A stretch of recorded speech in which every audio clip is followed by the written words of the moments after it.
Hi, this is Gary with MACMOST.com. Let me show you the different shape and image placement options in Pages.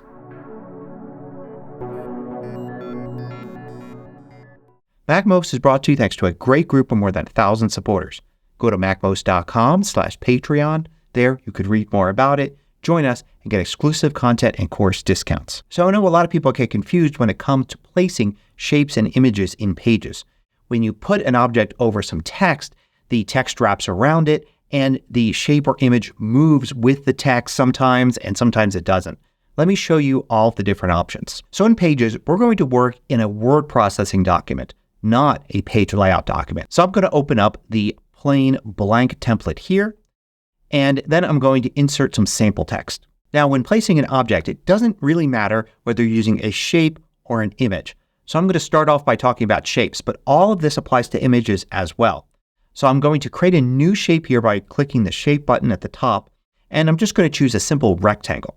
And it's going to place a rectangle here inside the document. I can move the rectangle around and notice how the text wraps around it. Also, if I were to insert some extra lines here at the beginning, notice how the shape moves with the text that it's inside. So this is what we call being anchored to this text. As a matter of fact, if you go and click on the shape, you'll see the anchor. It's this little blue dot with a line right here. This is the anchor for the shape, or if we were using an image, for that image. If I were to move this around, notice how it will change. There's the anchor right there. There's the anchor right there. It's always the end of a line, and it's always just before the beginning of this. Notice it couldn't be here because this shape is actually pushing away some of this. So it's at the end of the line just before it. If I move it down here, you can see it's right there. Whether it works like this, with the text wrapping like this and anchored to some text, depends on your options. So these are the defaults. But what are the other options? Well, if in the sidebar here we go to Format and then Arrange with the shape or image selected, we'll see all the options here at the top. First, we've got Stay on Page or Move with Text. The default is Move with Text, and you can see that's what it's doing. It's got this anchor here and it's moving with the text. If we insert 10 paragraphs before this, then it would push the shape down with this anchor so that it's 10 paragraphs lower. But if we switch to Stay on Page, then it no longer has an anchor in the text. Instead, it's here on page 1 at this particular position. If we were to insert some more text, the shape or image stays in the same place. Now, whichever one of these you've chosen, you'll also have text wrapping options. So the default is automatic. We'll get back to automatic in a minute. Let's go and look at some of the specific settings here, like around. If we switch to around, we see nothing happens. That's because automatic had actually chosen around for this particular shape. Around simply means that the text and the shape share the same space, but the text will not overlap the shape. So as I move it around, the text avoids the shape. If I were to switch to above or below, then the text will only be above or below. It will never be to the left or right side. We can still move the shape around and the text will adjust, but it will never have any text to the left or right. Now, if I switch back to automatic, you can see it's the same as around in this case. But what if the shape was bigger? The shape was bigger and it was set to automatic. See that eventually the shape gets big enough where automatic really means above and below. Turns out if we move the shape all the way to the left, you can see that it switches to being similar to around. So automatic not only worries about the shape size, but also whether it is all the way to the right or left in determining whether it's going to wrap around or above and below. Now let's go to none. None is pretty easy to understand. The text doesn't wrap at all. So in this case, there's still an anchor there.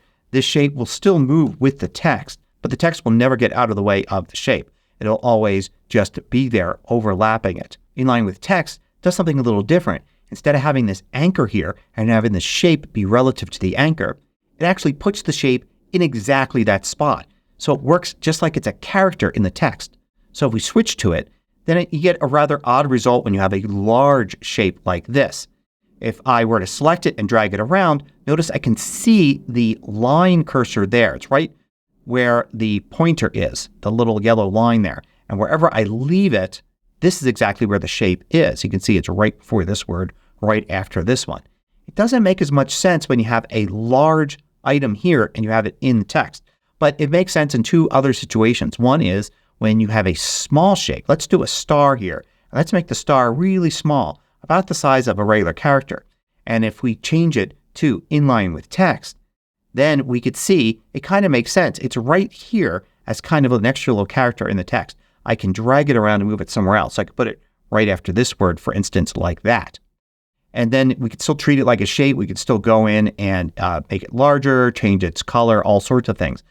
Now, the other case where it kind of makes sense is if you have a shape or an image and you set it to inline with text and you give it its own line. So right here, I'm going to place this at the end of this paragraph here, but I'm going to give it its own line right here like that. So this is one paragraph.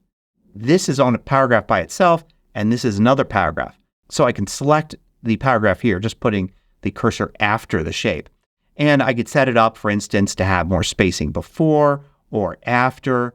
I could set it up to be centered. And then it kind of makes sense here to have it flow with the text. So it's just between these two paragraphs. There's an image or a shape. Now this is particularly useful if you're creating an EPUB document. This is a document that you would read in an ebook reader where the user can change the font, change the size of the text, and everything. The text kind of just flows like a novel. So in that case, when you try to place an image exactly, it may not really look good as the user adjusts the text. But having something that's in line with the text, just between two text paragraphs like this, means it will always appear right at that spot in the text and kind of have its own space. Now let's get away from using a rectangle there, and instead let's use a shape that has some curves, like a circle. So I've got a circle shape here, and notice how the text not only wraps around here, you can see it conforms to the shape. The text here makes a circle going around. And if we adjust the shape, we can see here, because we've got it set to automatic, it eventually goes to above and below. We can set it to around and make sure that it's always conforming to the shape. You can change that with this text fit switch here. If I switch to just rectangular, then it's going to behave just like it's a rectangle. So it's going to ignore the shape inside. You can use spacing here to increase or decrease the spacing to have it conform more tightly or less tightly to it. The same thing was true with a rectangle before. You got extra spacing that you can give to the text to push it away so it's not right up against the edge. Now let's get away from shapes and actually look at using images here. Now, of course, a photograph is going to be rectangular. It's going to behave just like a rectangular shape. But I'm going to bring in this image here, which is actually a PNG with a semi-transparent alpha channel here. So you could see how the text wraps around according to the shape in the image. This only happens automatically if the image is a semi-transparent image like a PNG. Now, I can use text fit here to have it be squared like that. I could change the text wrap to be above and below if I like. But if I use around or automatic, I'm going to get it like this, where it conforms to the shape. But what happens if the image doesn't have transparency?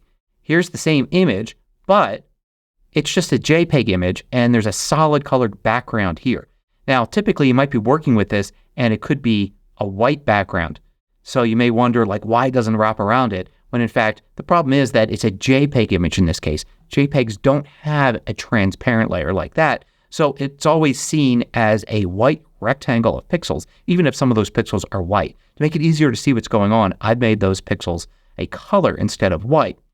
Now you could still have the text wrap around this image thanks to the Remove Background button here. If you go to Format, Image, Remove Background, it will attempt to remove the background there. It identifies the background as being blue, and it gives it kind of an alpha channel. And you can do Done. You can see it gives it a little bit of a blue halo because it's not doing it perfectly. You can actually use Remove Background and then click and drag inside of the background area, increase the amount, and you can see as I do it too much, it's removing the apple itself. So I'm going to get it just right like that, and now Done. And now you can see it's conforming a little bit better. There's not as much of a halo. So you do have options if you have an image that's not semi-transparent Now another thing you could do is you can actually mask an image with a shape. You can use any shape you want. Let's do a circle here. I'm going to put the circle here and it works just like a circle before. But I can actually drag and drop an image into the circle. So I'll drag this apple image in here. I'll shrink it down and position it and done. And you can see the apple's inside the circle. So the text is wrapping around according to the circle. Now the interesting thing is that this is no longer a shape. If I select it, notice that under Format there's Image. It's actually an image now. And it's got a mask. If I click Edit Mask, you can see the circle shape around it. I could even change the shape if I want. And this happens with any shape. So I could do shape and then a star, for instance. And I'll drag and drop that same image in here. And let's just leave it like this, have a textured star like that. If I were to edit mask, you can see that I can change things about the star just like if it was a regular shape. So it's using a shape as a mask. And you can use that to create interesting looking shapes or text wrapping. You can also use this technique to frame an image inside of a shape. I can use any shape, but I'm going to use just a regular circle here. And I'm going to drag and drop this image here. And if I wanted to frame, say, this flower here inside, I could do that like this. And you can see that's the result I get. You could also combine them another way. So for instance, I could do a shape that is a circle like this. And let's go and change the format style color fill to no fill. So now it's an invisible circle. It's there, but it's invisible.